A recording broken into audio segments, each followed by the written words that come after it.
What's up, bitty man? It's the Bronco with the Frog coming at you with another reaction video. Shout out, football made simple. Go subscribe to that man for making this video. Get him to 658,000 subscribers in advent of Man City's woes and advent of their troubles. I found a video. Oh, they just lost to Man United yesterday at the time of this recording. This video was uploaded 4 weeks ago. And the woes are still continuing. When the woes was first happening, he got the sporting game pulled up. Everybody was like, well, maybe it's just a little small hump, you know, that they go get over it. They go hit their stride. They still have not hit their stride. Why Pep Guardiola's tactics are self-destructing, tactical analysis. Let's see what the hell is wrong. Let's see what go down. This is what happens when tactical evolution backfires. Manchester City, a team that won silverware last season, is on the hold on. We not gonna skip over the fact after this 4-1, boys started making outrageous claims like Mr. Yockers was the best striker in the world. Just because of this one game. What did he get, like 2 pins and a tap in or something? I know he got 2 pins. I don't know what his last goal looked like. But like I said, I watched Mr. Yockers live. I forgot who Sporting played.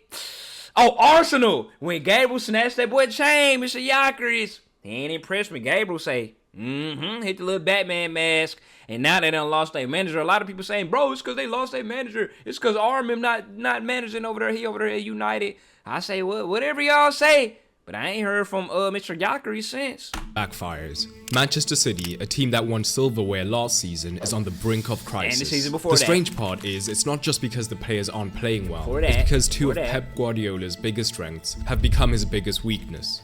The first issue is obvious when you look at this collection of players. All great players, and more importantly, all have mastered the art of playing as a deep single pivot. And this is the first mistake Pep made. When he joined the club, he had Yaya Toure and Fernandinho at his disposal, and this evolved to Rodri and Fernandinho, with initially Rodri being backup to the Brazilian before they switched roles as Fernandinho began to age out. Okay, so I'm assuming the direction that he's finna go to is that with certain people out, he ain't got the facilities to rock with the deep single pivot that he trying to do. Now that Rodri is hurt, single Toure ACL, y'all did tell me that Rodri was the most important piece on Man City. Let me find out it's actually true. And then Fernandinho departed, and the chaos began. Because in the years since his departure, Calvin Phillips has been the only dedicated holding midfielder that has been brought in. Maybe Pep saw something in training, or he was never on board with signing the Englishman. I did hear about that Calvin Phillips dude, and I ain't heard much. I thought he was like a right back, left back, because people used to always talk about his speed, right? I swear, like every time Kyle Walker was brought up, what's bro name? He just said it. Calvin Phillips. I feel like Calvin Phillips was brought up too. I guess he is a defensive midfielder. I'm dismayed. But yeah, he for sure fell off the face of the earth. Y'all was hyping him up like he was the best thing in sliced bread too. But Phillips was never given a real opportunity, meaning Rodri continued to play every minute of every game. Not only increasing their reliance on him, but also the minutes in his legs. And now, Pep is paying his debt for those minutes, as Rodri's ACL injury means he's out for the season. But he's also paying for extremely poor squad building, as the lack of a backup defensive midfielder has been clear for seasons. The only options there are İlkay Gündoğan, who can do a job there, but thrived in a double pivot earlier in his career. And later in his career, he's been moved to job there, but thrived in a double pivot earlier. Basically, he needs somebody back there to help that man, huh? Damn, Gundo, you can't do it by yourself now? You can't put it off by yourself? I thought you was more skilled than that. You German, ain't it? Thought y'all Germans are prideful when it comes to stuff like that. What the hell formation does Germany rock with during national team play? In his career, and later in his career, he's been moved further and further forward. Kovacic is a deep-lying midfielder, but again, not one built to be a dedicated solo pivot. And Nunes is much more a box-to-box or even offensive midfielder. The best midfielder in the world would always have been missed, but it was made disastrous by Pep's second strength come weakness. His tactical tinkering. Over the pot, a disastrous still can't even. I'm just looking at this picture like... This is a real picture, fool. In the world, Mr. Rodri. What a damn kiss and a damn Ballon d'Or. What timeline are we in? The game's gone. have been missed, but it was made disastrous by Pep's second strength come weakness, his tactical tinkering. Over the past couple of seasons, we've seen Guardiola try to come to terms with teams defending narrower and deeper, and having their forwards on the city pivots, so that the midfield can cover the men in the half spaces and conquer the famous midfield box. Okay, so does this have something to do with, you know, before Pep won that, the Champions League final when they were treble year, a lot of people was bringing up that Pep will always overthink and change his tactics like the last minute, like for the final or something like that. Is there something to do with this? This has been by playing with traditional fullbacks to let the wingers inside to outnumber the opposition's midfield. But this season, he decided to roll back to the tactic that he used at the tail end of 22-23, the midfield diamond. Okay, it was a brilliant adaptation, as now with Lewis high up, they had that 3 versus 2 advantage in the creative zone, making it impossible for the opponent to decide when to press and when to sit. It also creator zones, midfield diamonds, pushing. I ain't gonna lie, I'm confused at all. Hold on, he lost me during the first. Let me see. Run it back. With teams defending narrower and deeper, simple, and having their forwards on the city pivots, so that the forwards is on the city pivot. So this is a 3. Why does the formation look like a 3-2-2? So they put the forwards on the pivots to like cancel it out? The midfield can cover the men in the half spaces and conquer the famous midfield box. Oh. Okay. Boom, boom, boom, boom, boom. Okay, yeah. This has been by playing with traditional fullbacks to let the wingers inside to outnumber the opposition's midfield. Okay, yup. But this season, he decided to roll back to the tactic that he used at the tail end of 22-23, the midfield diamond. Midfield diamond, okay. I'm understanding. It was a brilliant adaptation, as now with Lewis high up, they had that 3 versus 2 advantage in the creative zone, making it impossible for the opponent to decide when to press and when to sit. It also meant that where before, when Pep had reverted to traditional fullbacks, it was functional defenders in these vital creative zones. Oh, I'm looking at the pitch upside down!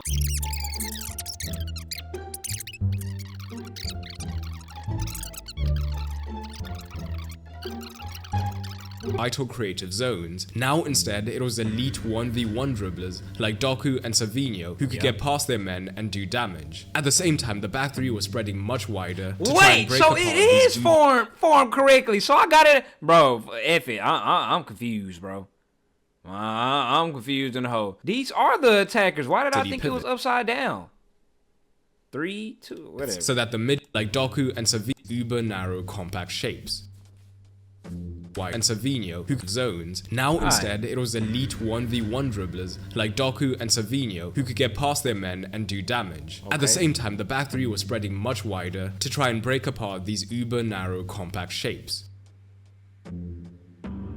But this evolution has come with a crucial caveat, because there's one position that went from being important to being the start and end of the team. And the depth of the Rodri injury has slowly become more and more apparent as the new system threatens to kill City's season. The system has only worked because Rodri is, for lack of a better word, a freak. He has the physicality and more importantly the positioning to cover massive spaces defensively, and in possession he was an even bigger factor. See, Kovacic is an outstanding midfielder, very technical and a good passer, but the thing is Rodri does things Kovacic cannot. Both of them are capable of being the metronomic short passer. Passes attempted, Rodri got 112 versus Kovacic's 78. And then passes completed 92% versus Kovacic's 93. Keeping things ticking over, but the game-changing difference is how they look to progress the ball. Kovacic likes to hold onto the ball and take on his midfield man with tight turns in high-pressure situations. A valuable skill, but not the most important for two reasons. Dribbling is slower than passing, and with most teams looking to defend deep against City, it just tends to give the opposition more time to get back in position. So in this play, a lot of the time, don't you call that hold-up play, right? I see a lot of people bring it up when it comes to strikers. So in this situation, midfielders hold-up play is not a good thing. Well, at least with Kovacic, it's not a good thing because it allows the defense, to get back and slot. Look at him, yeah. Secondly, it means the most important unit of the side is moving around and changing the structure of the team. Pep himself said one of the key changes he made to turn Rodri from being a good midfielder to a Ballon d'Or winning one was getting him to understand the movement of a defensive midfielder should be minimal. And here's the thing, when Kovacic stays in position, it's still not the same because his passing range is limited, at least compared to Rodri. Rodri has the ability to turn a recovered possession into an attack quickly, as he is able to play these longer passes that break the lines before the opponent can get into that hyper-compact shape. And damn, Kovacic, just step your damn game up then, boy. That don't spark no fire in you in terms of pride, knowing that a grown man can make them passes, but you can't. Better hit the lab, boy. Looking at their progressive passes and passes into the final third shows just how big that difference is. But that's only the start, because when opponents are trying to be too compact horizontally, Rodri has another weapon, which is his ability to launch the switch. One of the reasons the dribblers are so much more effective when Rodri's on the pitch is that they get the pass quicker, and now they have more space to pick up speed before the opponent can close them down. So now the dribbler has a running start at the fullback, as well as a higher chance of a true 1 versus 1. Compare the same sequence when Kovacic is on the ball. The ball will be worked across the midfield, firstly making it more obvious where it's going, and letting the fullback get touch tight quicker, and even giving the winger a chance to drop deep and double up. Not good. But it goes deeper than that, because a key relationship and a tactic City has always had, just in case of emergency, is Walker on the overlap. Whenever the winger is being completely shut down out wide, the citizens had the option of drawing in the fullback with their winger and Walker using his pace on the overlap. The crucial ingredient?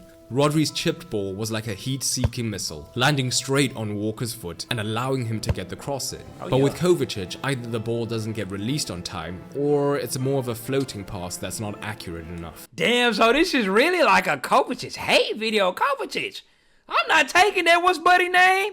Football Made Simple coaches, I am writing a strongly worded letter to Mr. Football Made Simple right now on Instagram or in the YouTube comments and letting that boy know you eating into my money.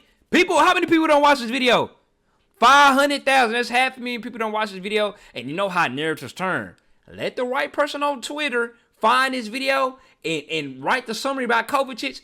Boom, a narrative started. A narrative ran off. Now Kovacic, everybody on the Kovacic's ass hype train. Ooh. Another weapon gone from the City arsenal. So, unable to change the tempo through the pivot, City have attempted to camp right in the opposition box, so that eventually they can find that pass to unlock the defense. And this has meant pushing the line higher and higher. But we are just getting started, because to understand the fatal problem, we need to think about Pep's career. With every league he's managed in, Pep has learned something different, something that each league specializes in. In his home country, the ideals of possession and technicality were emphasized as his tiny team conquered the world. In England, it's been the importance of physicality, as he built a team of giants who could still play, but were big enough to take on their men. But with his new system, Pep has forgotten the crucial lesson he learned in the Bundesliga. And remembering this lesson may be the key in saving their season.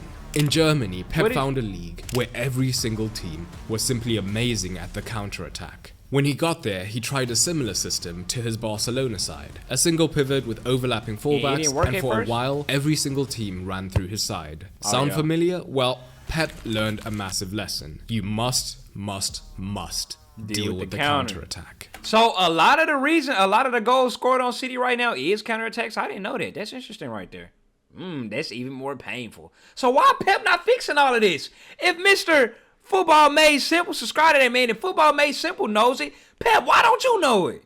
This philosophy has shaped his tactics for years. At Bayern, he inverted both of his fullbacks into a 2-3 formation. And at City, we've long seen a 3-2 shape, with a fullback alongside their defensive midfielder. But his latest evolution has changed this completely. Now, that fullback pushes into an attacking midfield line, leaving a wide 3-1 shape with aggressive centre-backs pushing up, meaning the pivot is more and more isolated. Here's why this matters. Even with Rodri, arguably the most complete midfielder in world football, this setup was starting to show cracks last season. His combination of physical presence and positional awareness meant that he could delay counters just long enough for City to recover. Sometimes. Because as the solo pivot, even he was beginning to struggle with the sheer amount of room he had to cover.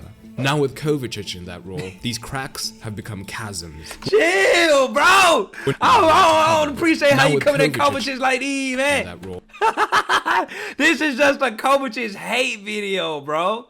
if I'm Croatian, bro, I'm on Football Made Simple ass. These cracks have become chasms. When Rico Lewis plays at right back, they're not just missing Rodri's positioning, they're also missing Walker's recovery pace on the transition. And even if Lewis is the left back when Walker is fit, the absence of a secondary pivot alongside Kovacic is glaring. With all the so now he talking bad about Rico Lewis too. Damn, y'all, I ain't gonna lie. I wouldn't be taking this if I was y'all, if I'm City fan, man. Midfielders pushed high, the transition potential for opponents is enormous. Teams so have figured out they don't need to try and play through Was City it Ake, huh? They just need to stay compact, wait for turnovers, and then take a stroll through the City midfield. And now they'll be running straight at the back line, and all it takes is one good pass and they're through on goal. Boom. Boom. Ooh. And we need to touch on the wider regions very quickly, because that's another piece of the puzzle that's falling apart. The purpose of bringing in Savinho was to have two genuine dribblers in the wide regions who could get past their men and get the ball into Haaland consistently.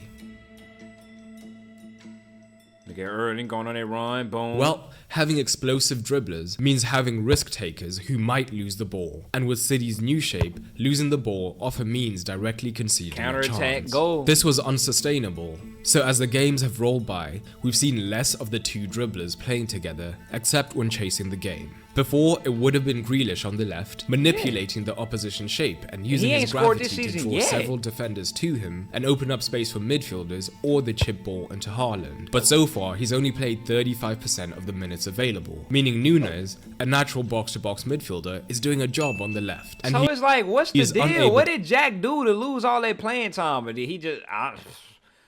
maybe Pep overthinking again, because I swore Jack was a solid bloke. But...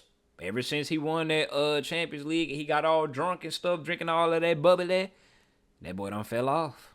To get past his man consistently, to get into chance-creating regions. All of this is bad enough, but if we take a representative 11 from last season and look at the goals in the league alone, their main goal threat, Haaland, is still doing his part. Yeah. But City have lost 2 of their top 4 goal scorers, and Foden is out of form. And if we switch that stat to assists, their main assister has mainly been injured. Well, again, they have lost 2 more from the top 4 assisters, with Bernardo not being on form either. So individual player performances are also a huge contributing factor, with only Haaland performing to last season's level. Perhaps most concerning is the intangible element. That relentless determination that characterized their treble-winning season seems to have waned. Yet if anyone can solve these problems, it's Guardiola. This might be his biggest challenge yet, but it's not just about form or player availability, it's about systemic weaknesses in a system of his own design. The very tactical evolution that brought him his best triumphs has become his biggest vulnerability. Now, we'll wait to see if the master tactician can evolve once again.